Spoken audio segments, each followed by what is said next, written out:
Olá, bom dia. Salmo 124. Nós vimos no Salmo de ontem aquela relação de senhor e servo, aonde a vida do servo é dada nas mãos do Senhor, e assim somos nós. Essa é a relação que nós temos com o nosso Senhor. Se Cristo é de fato nosso Senhor, nós vamos dar a Ele as nossas vidas. A grande questão que fica é: por que faremos isso? Por que eu não pego a minha vida e vivo do jeito que eu quero, faço o que eu quero? Por um motivo muito simples: nós não sabemos viver sobre a face da terra.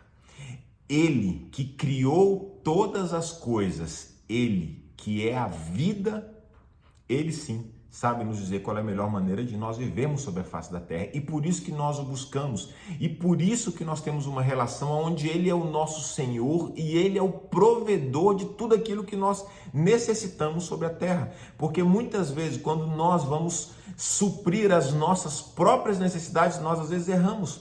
Suprimos o que achamos que é o mais importante e deixamos aquilo que de fato é o mais importante em segundo lugar.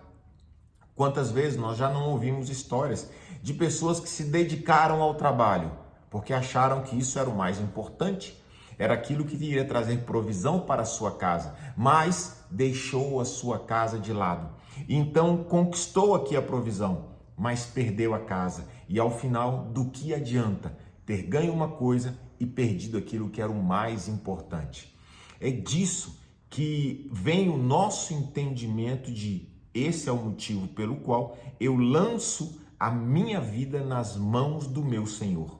E agora o Salmo 124, que é o Salmo de hoje, ele vai nos trazer agora vai nos apresentar essa relação de uma forma diferente. Ontem nós nos entregamos a ele, mas vamos entender hoje por que fazemos isso. E o Salmo de hoje, 124, nos explica.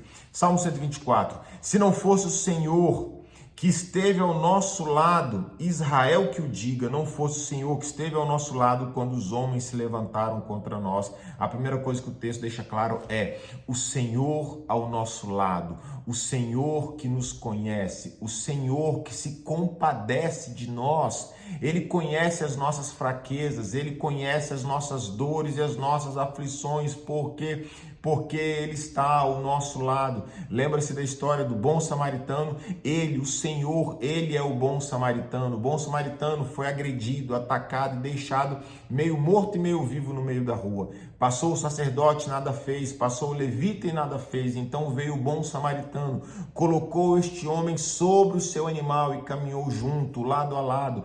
Lado a lado significa que ele conhece as nossas dores, os nossos medos, as nossas fraquezas, e ainda assim fica conosco. Por quê? Porque Ele busca por esse relacionamento conosco. Foi Ele quem nos buscou. A Bíblia vai dizer que quando nós ainda estávamos em pecado, Ele nos amou. Então, o que dirá agora do relacionamento que nós teremos quando nós mesmos rejeitamos o pecado e entendemos que a verdadeira vida é nos relacionarmos com esse Deus? Então Ele está ao nosso lado sempre.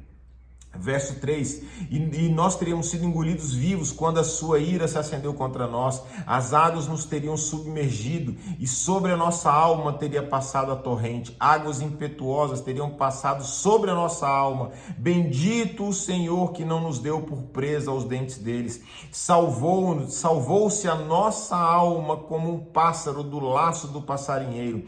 Quebrou-se o laço e nós nos vimos livres.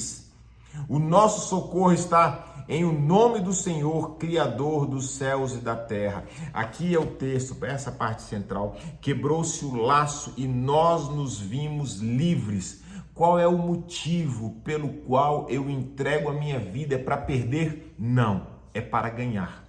Na hora que eu pego a minha vida e eu entrego nas mãos do Senhor, é para justamente nesse momento eu ganhar a minha vida, pois não existe vida longe dele. Qualquer coisa que eu possa viver longe do Senhor não é vida, porque a vida habita nele. E ele se fez homem, habitou entre nós para nos ensinar os caminhos que levam à vida, que é ele. Entende? Ele é a vida. E olha que coisa, eu pego a minha vida, lanço nas mãos dele e recebo dele a vida que ele tem para mim. Enquanto eu vivo nessa terra, eu vou começar a ter uma noção de que tipo de vida vai me esperar na eternidade.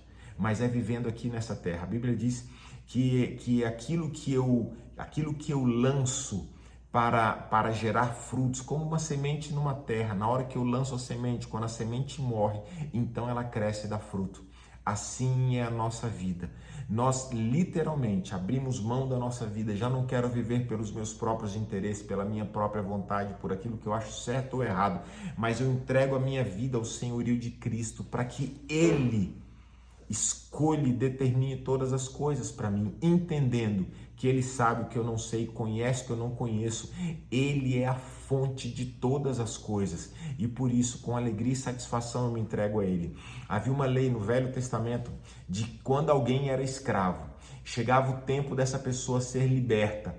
Nesse momento, às vezes, o escravo tinha vontade de permanecer servindo ao seu senhor, mas a lei dizia que ele tinha que ser liberto. Então, para que não houvesse mal entendido com relação à lei, o escravo dizia então: olha, eu quero que se fure a minha orelha, porque a orelha furada era sinal de que o escravo não quis se tornar livre, mas preferiu permanecer como escravo do seu senhor. Essa figura de ter as orelhas furadas para permanecer, Davi usa isso, e Davi fala o seguinte: o Senhor furou as minhas orelhas. Davi estava dizendo: eu não quero ser livre longe da sua presença. Eu não quero estar em nenhum ambiente onde o Senhor não esteja. Eu quero pegar a minha vida e usar a minha liberdade para me entregar e me render totalmente ao Senhor. Que Deus te abençoe no dia de hoje e sempre, que possamos experimentar a vida que há nele, dentro de cada um de nós. Para que eu possa experimentar a vida que há nele, em nós, eu preciso tirar a vida que eu considero que é a minha vida. Eu vou tirar para então poder viver a vida dele em mim, em cada um de nós. Deus te abençoe, hoje e sempre.